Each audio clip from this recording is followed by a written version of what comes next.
Now, let's come to Peter Obi. What do you guys have against the man that every now and again the attacks are coming to him over and over again, even though it was claimed he came third? The person that came third 2019, I can't remember that individual. The person that came third 2019, his name is Nicholas Felix. And he's nowhere to be found. No. In 2023, yes, he ran for the APC primaries as the youngest candidate. But my idea is that he's nowhere to be found. Nicola, you just mentioned, I'm sure many of our viewers are hearing the name for the first time. Okay. The third person in 2015, nobody could remember him. But Peter Obi has become like the bride of the moment. He's not like the unofficial president that everybody tries to attack. What is the problem? Why is APC afraid of Peter Obi? Nobody is afraid. No, let me tell you. No. You see, that's the danger of journalism. Conclusion. It is easier. It's better for us to say people perceive.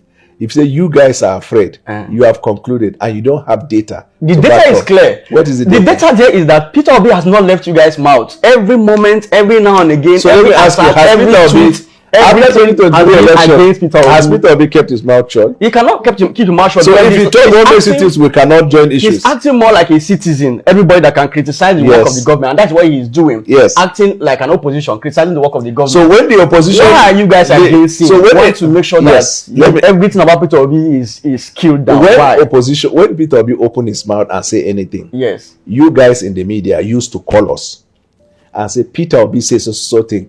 What is the reaction of government? That's the reason we talk. Nobody knows Peter Obi. I am saying, at least I'm sitting here speaking to you and I speak on my own honor.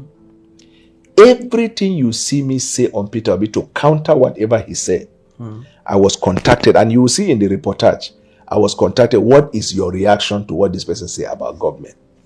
My job as a spokesman of the president is to speak on his behalf. I don't have to wait for him to say, go and speak. I am image maker for the presidency. Launder his image. It is my duty to counter. And Peter Obi is a master of fake news. I'm coming. And I know you will not agree. You will not agree, but I'm saying. List of the fake news, yes. Okay, so for example, every data that Peter Obi reels out against the government will be proved to be wrong. And Peter Obi will come to his Twitter and say, okay, there's a mistake in the data, but that the general information is the same. There is no Peter Obi's tweets that I've known so far that he came back and said there is a mistake in his data. So let me ask. He reels out the fact of the matter of. Are you an Obidient? Me, I'm for everybody. No, you are not. You are Obidient, and I'm happy to engage with Obidient because through you, I will reach the largest population of the Obidient. Let me tell you about Peter Obi. Peter Obi is a Nigerian citizen I personally respect because he is also concerned about Nigeria. That's why he's talking. But just because he's concerned about Nigeria does not mean everything he says, he's saying it from an unbiased point of view, because he has an interest. What is his interest? To be president. So if you have an interest to be president, the natural thing is, as an opposition, is to undermine the government and promote yourself. He's not undermining the government. He's undermining what he's doing is, how can I reel out fact? If they killed 200 people in Borno and I come out and tweet that 200 people were killed in Borno, that this insecurity is getting out of play, why is the presidency not doing anything about it? And if they kill somebody in Onitsha, then that day his tweets doesn't work. There's no if there's anything outside of the southeast, Peter Obi is the first to do town cry. Anything that happens in the southeast, people will come to his tweet and say, will they wait for you to talk? There are many of his tweets regarding Southeast that he has tweeted about. There are many. I am telling you, well, let me come. What we are speaking are fact-based. Yes. You have always lied on conscience. I'm telling you facts that can be touched and verified. The reason why Peter Obi, whenever he says something and we're asked, we have to join issues to state the record straight. But personally, I want Peter Obi to run now. He ran in, first of all, after I left APC, the first person to call me was President Obasanjo, to work for Peter Obi. So if Peter Obi didn't like me, they won't be the first. I was in London. And I declined because I didn't like certain things about the perception is really now. What, like? A lot of them. Fake news, I said it and I'm repeating it. Misinformation, disinformation. And then the most important one is national interest. His self-interest far outweighs the national interest. What do I mean by national interest? There are certain things that if the government does, that is for the good of Nigeria, even from the opposition side, look at around the world, acknowledge it at least. That is one. Number two, when something bad happened to the corporate image of Nigeria, people who have national interest, they protect their country. But in domestic policy, they criticize the government. He is happy to discredit Nigeria. And what he does, anytime he travels outside Nigeria, the first thing he does is to demarcate Nigeria. But there is no way such a man can repair. Your house cannot be on fire and you go out there and try to say your house is so I'm happy you mentioned the house. It's not the right thing. He's saying the right thing. So I'm happy. And the people could I'm happy you mentioned about house. Labour Party is his house. It has been on fire. Has he said anything in the outside like the way he talk about Nigerians? He doesn't. What do you want him to say about the Labour Party? In the same way he say about Nigeria when Nigeria is on fire. Labour Party is a party, and there's a head of the party. The leaders. Nigeria is a country, and there is a head of Nigeria. Nigeria is under scrutiny by everybody. Labour Party is not under scrutiny. Labour Party is a party. It's like APC and should not be scrutinized. They can handle their matter within themselves. Also, if it is Labour Party, it's within themselves. How does Labour Party not in Nigeria within ourselves to handle? How does Labour Party itself affect an average Nigerian out there? Labour Party doesn't concern anyone. Labour Party, they are like the people in Labour Party are not Nigerians. They are vehicle to get someone into a political position. Nigeria is a vehicle. Nigeria is a vehicle. Nigeria affects everybody downward. Yes, Labour Party affect Nigerian citizens that are inside. No. Tell me how Labour Party affect Nigerians. Because the members of Labour Party are not chimpanzees and monkeys. They are human beings. They are Nigerian citizens. They have rights, liabilities, and responsibility.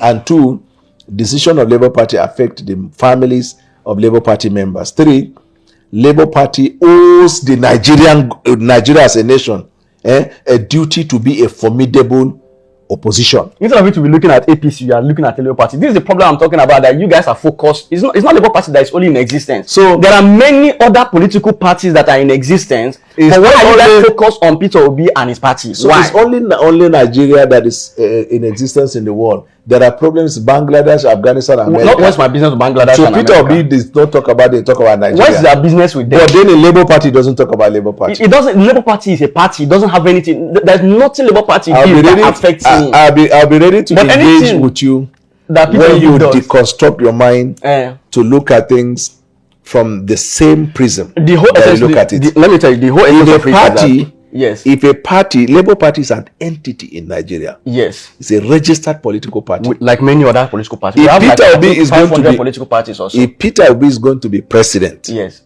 If he's going to be, it is only because Labour Party will give him platform.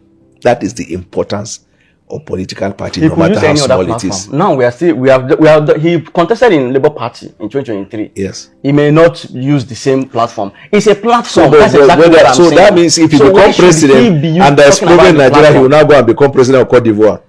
That one is different. Cote d'Ivoire is different. You're mentioning another country. We are talking about Nigeria. Why will it see? You see, no matter how you rigmarole, the point is to be made. One, if you are going to be a good leader, people look at it from your decision, from your perception, and from your example.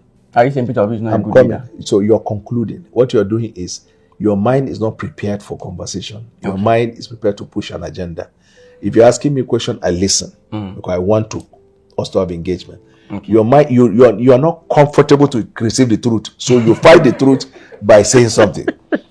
I am saying that Peter Obi needs to do more to win the generality of Nigerians. In fact, when this project Peter Obi was started, it was started by Yorubas, if you don't know. From Obasanjo to Afenifere and the rest. The plane didn't even take off before the Obidient converted it into an Igbo agenda. And that is the problem that Peter Obi had. He was asked to discountenance some of the things that the people were saying. He said he will not. That when people are angry, you can't tell them what to do. So if Peter Obi had managed that, Peter Obi would have today been the project of everybody. But Labour Party who is against the governing. No, I'm saying when it started, it was started by the Yorubas to show that they believe in true Nigeria. There are still Yorubas. At a time when the candidate vying for the president is also a Yoruba person in Asiwaju Bola Tinubu. But they rally around Peter Obi because of a lot of factors. I said the plane, while it was taxiing before takeoff, the obedient people in social media, you can't see them. They now took it into becoming an Igbo agenda. And as soon as the plane took off, they started losing more people. Nobody took it at Igbo agenda. I'm talking of facts. It's a perception. Okay, let me ask you of these facts. Have you come across a fact that Peter Obi was asked that the people on social media, his social media, they are abusing people who have the contrary opinion to him. They are abusing people and promoting Igbo agenda. And when he was called upon to discountenance them, Peter Obi said that he doesn't know them, he doesn't control them, but that when a people are angry, you cannot control how they react. That is perfectly correct. If people are angry, do you control how they react? Moreover, you are saying that the Obidient are the one insulting. But I see that the APC people are the ones doing more of the insults. So when Peter Obi becomes president, yes, if he becomes president and Nigerian people are angry, Africa will catch fire. How? A leader must assume responsibility.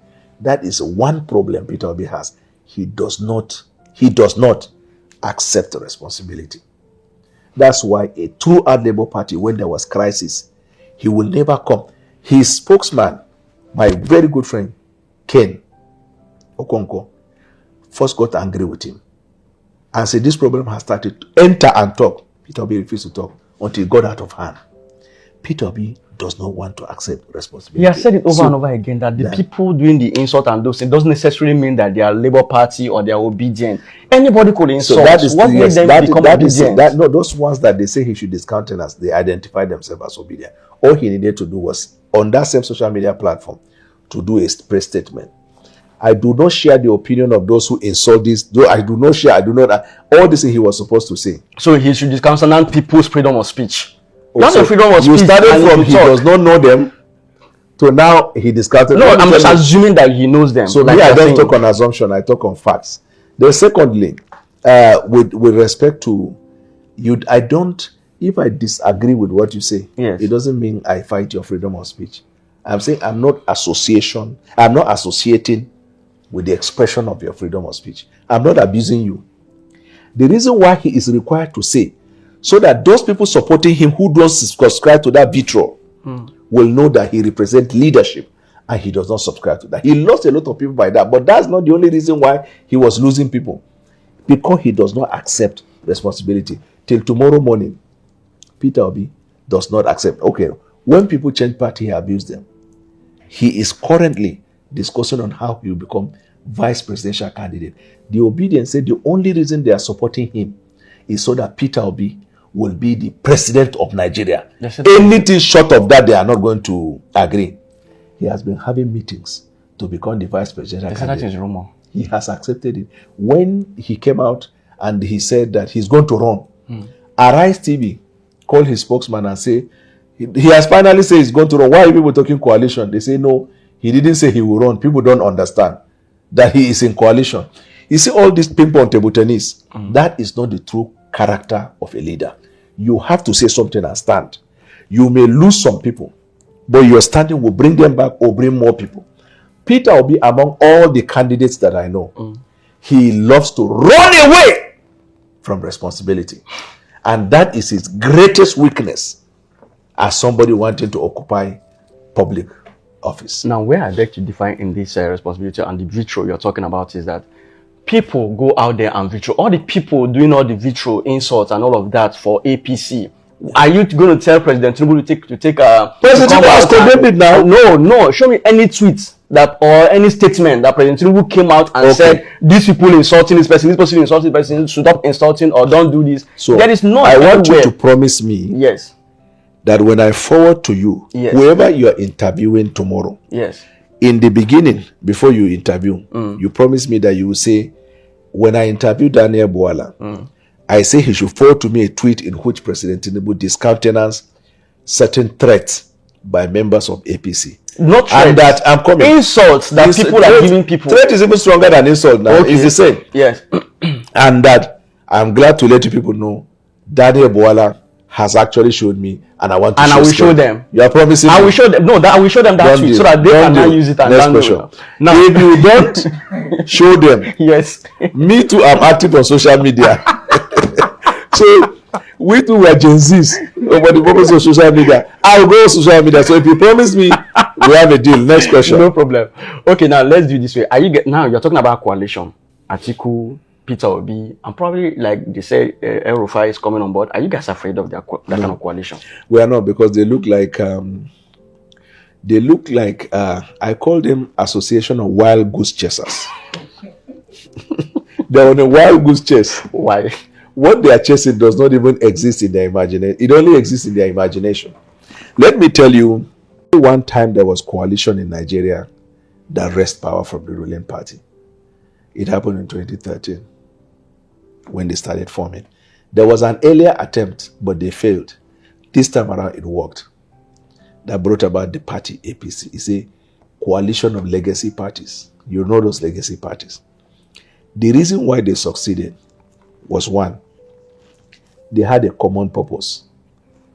What is the common purpose? To come together as a coalition to wrest power from PDP at the time they believed was a party of West, because we had highest output of oil and it was being mismanaged. Two, that coalition came with a common destiny. Common destiny means we will conduct primaries. Anybody that emerges as the winner, we are all going to support the person.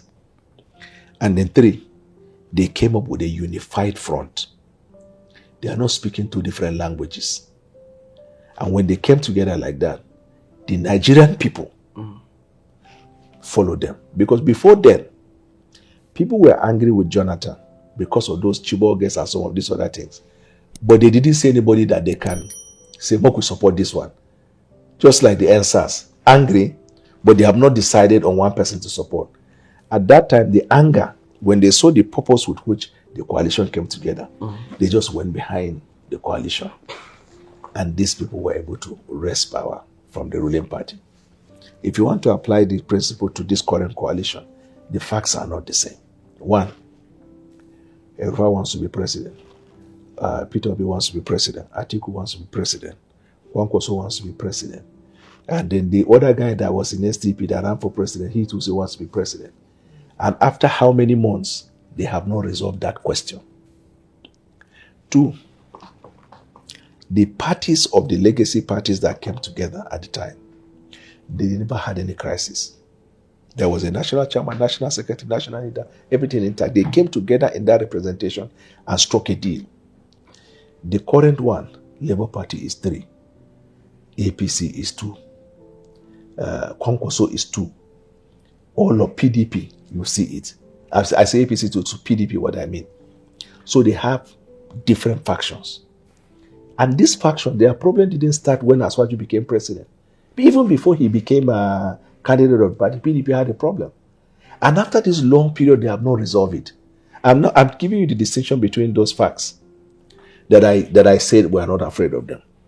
Then the third one, the ball players. They are not emerging men like people who emerge like a clap of thunder out of a blue sky. They are people we know. We have their facts, we know their history, and we know their participation. And we see them.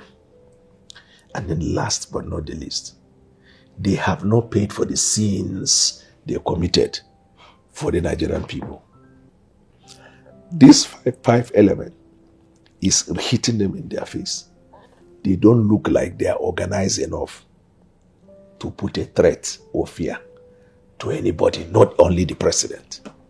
That is the reason why we are not moved. And the Nigerian people seem to still have suspicion around them, because the Obidient have still not resolved one question, that we will accept whatever comes out of coalition. They say only if Peter Obi is the candidate.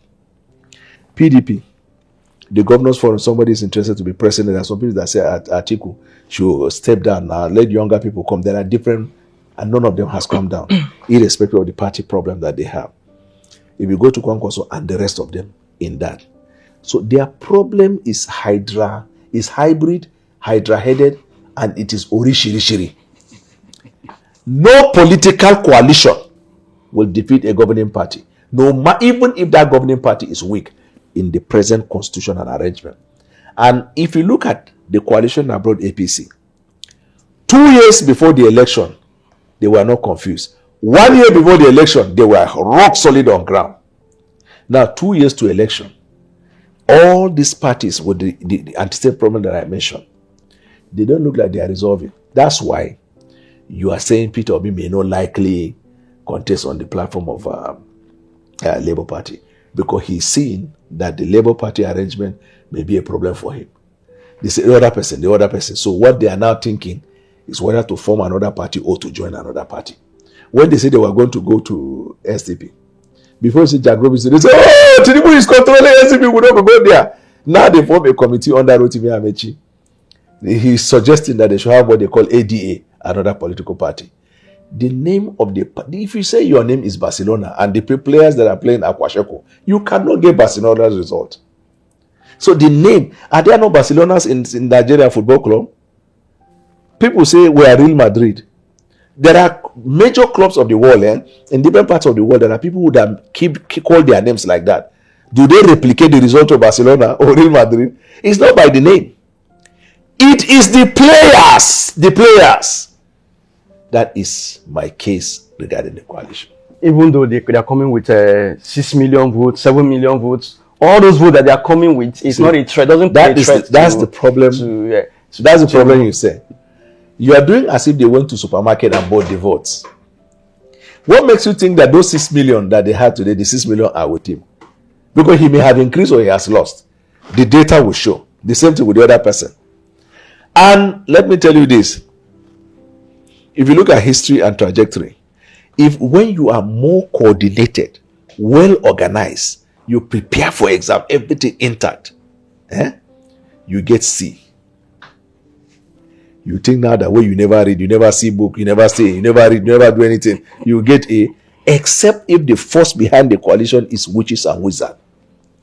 If it is true, the only way you will know that this person will come out with a good result, better than his last result, if his preparation for now is more than the preparation for the last. If they do the election free and fair this time around, try to project the result like Annie claimed they were going to do you think Tinubu stand a chance? As of today that we're sitting, yes, he stands a chance to win. We don't know what is coming out tomorrow. Let's say we don't perform and Nigerians get angry. Maybe that may change. But this is even our worst moment when we have the best result. You can imagine when this reform will start trickling the more. We're going to have what they call, have you heard about what they call no contest? Not because we are arrogant or proud towards Nigeria, no. It's because we do not want to insult their sensibility, but Nigerians also are not satisfied with the way the opposition will Tinubu be bold enough to allow free and fair election this time around, ensuring that results are tracked down as INEC said they are going to happen? That is what I said now. Is that going to happen in 2027 election? It's going to happen in 2027. It's going to happen in 2027 election? Yes. What do you think is the problem with Wike? Why is he acting like the second president of Nigeria? I'm not aware he's acting like second president. There's only one president in Nigeria. I think he has some hold against Tinubu. What is that hold that he's first of all, I disagree that he has any hold against Tinubu. Wike is like a boy to President Tinubu. You don't know President Tinubu's people that he has raised in politics. He's holding Tinubu like this on a jugular, that if you do, it's like if I don't act as a president with you, you could lose some of the people that have strong hold with me. What you're saying is a discussion that normally takes place in social media that is controlled by Obidient. How can you say you want somebody that if you don't do something? Because I'm sure, look at Fubara. Yeah. What influence? This is the first time I'm seeing this kind of thing happening. That Tinubu will just sit down where he is and just remove a governor. Is that the right thing to do? When you say sit down where he is and remove a governor, it's also wrong premise. How did he do it? Now they have removed Fubara, who is on suspension. So how did it happen? Okay, you were out of Nigeria? Okay, I didn't know that you traveled though. I told you were in Nigeria because everything that happened was reported in the media. Which country of the world did you travel to? There's no internet in that country. There's no TV. Or you went on trance for that period and then came back. I'm sure your producers ought to bring those facts to you and prepare you. Did Tinubu do the right thing? That is the point of this conversation. Tinubu not only did the right thing, he did the only thing he had to do, given the circumstance. So that they will have control of River State. No, the governor is coming back. The governor is for sure is coming back. But you can see stability in that state now. No threat of violence, no war, no anything. Everything is going smoothly. The governor was suspended for 6 months. After 6 months, he comes back.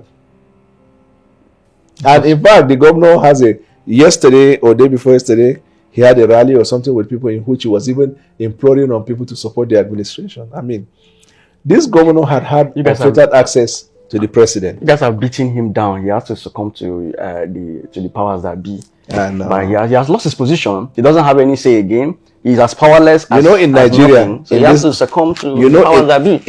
He's not the first governor in Nigeria to have been suspended. I know.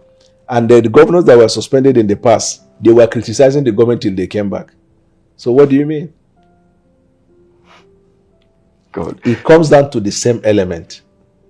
When leaders are not prepared to hold and accept responsibility, it is the same problem obedient people have to, that Peter Obi has, where you can say, I'm wrong on this. Or you can say, we apologize, we'll correct this. It's still part of strength. A leader, one of your characteristics as a leader is you can accept that you're wrong. But when you can't accept, then you're saying you're God. You get what I'm saying? The president will be pleading with Nigerian people. Please give me time. I know it is harsh. I know what you're going through. I can understand the pain in families. We're working in this area, working in this area. This is leadership. I don't know what am I saying? The government of Nigeria is once he goes to America, once he lands in America like that, or he lands in England, then when he comes out to Murtala Mohammed Airport, he will say Nigeria will be better. Come on.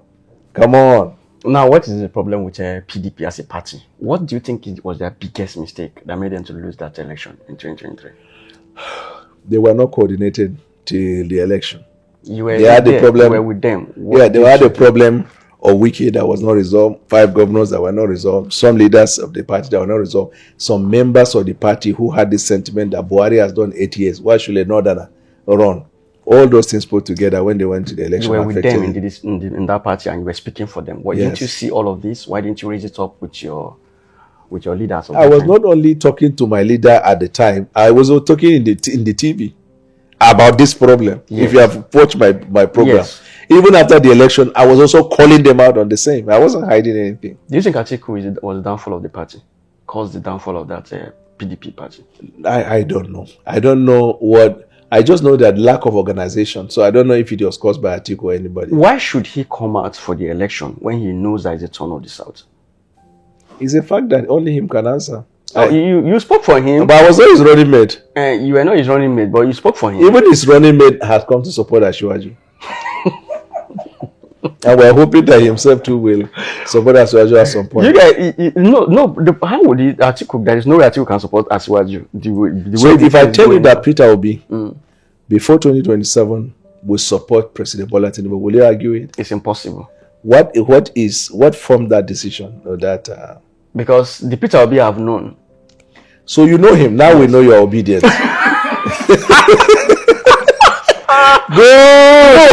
Ladies and gentlemen, he has officially admitted he knows Peter Obi. He said the person I have known. No, what I mean by what the Peter Obi I've known is that the Peter Obi that I've seen online and everything. But you know that I've known and I've seen they are different, right? Yes, I've known. Now accept responsibility. Like you, I know you.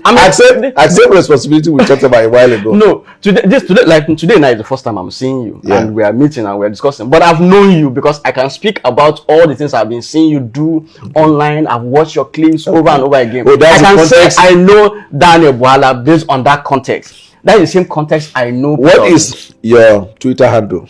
It's the same name, Selahmeditate. Right. I will go through. If I see obedient threats, I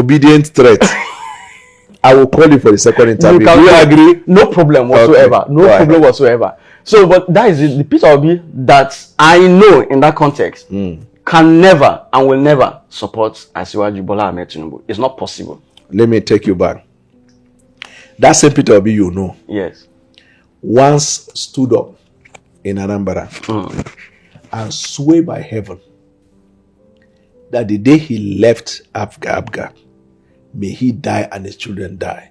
Ah, no, he didn't have that swearing now. He didn't swear like that. He swore. It's a video I watched. He said he cannot, but he didn't say let them die or the people die. If not because of time, can you clip it? Then we play it. Yes, sure. Clip it. Yes. Then you are edited. Then you will play it because I want to. I watched it myself. He climbed a podium like in campaign. He climbed. He was speaking in Igbo. So at that time they were threatening that he was hobnobbing with Jonathan and that he was going to go to PDP. Then Peter Obi said in Igbo, and it was translated, that APGA is the party of Ojukwu. Ojukwu was the one that brought him and made him governor. And that this APGA right now is in his hand in terms of nurturing it. And that he is never going to leave APGA. And that let it be for a record. If he leaves APGA, may his family die. May he die. And then people were shouting the way he was reaping those courses. He came out and clarified it, and I think I saw something like that. No, this one is the video of what he said. You have seen it? Yeah, bring it. The video. Bring it. Yeah, I don't know what he said in English. Yeah, but play it now. If he dies, then he leaves the party with that. He is, and thank God the anchor. Good. I will know you soon. And I will know one day.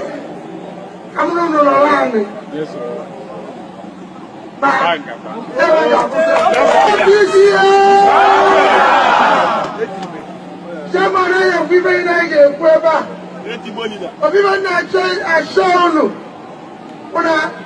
In the year 2000, my chairman said 2002, I said I will stay on, I will not leave.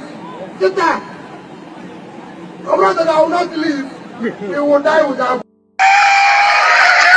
I said I will stay on, I will not leave. Get that? I will not leave. He will die without.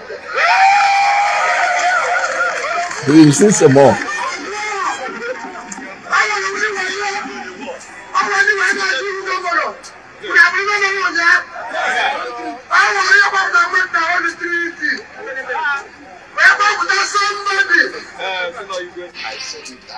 Wait. Don't do it. And I still repeat it. Yeah, that's exactly what he said. But that's not what he said there. If he said what he said was that he's not going to leave the APGA party. But he didn't say he said he will have his children. He didn't do that. Let me help Peter Obi in saying that he didn't need to make that swearing, because political party is not religion, like I told you when we started. There might be a reason you will leave a party. And the reason for which you leave the party might be genuine or not genuine. But the Constitution of Nigeria recognizes your right of association. So this type of swearing are misleading.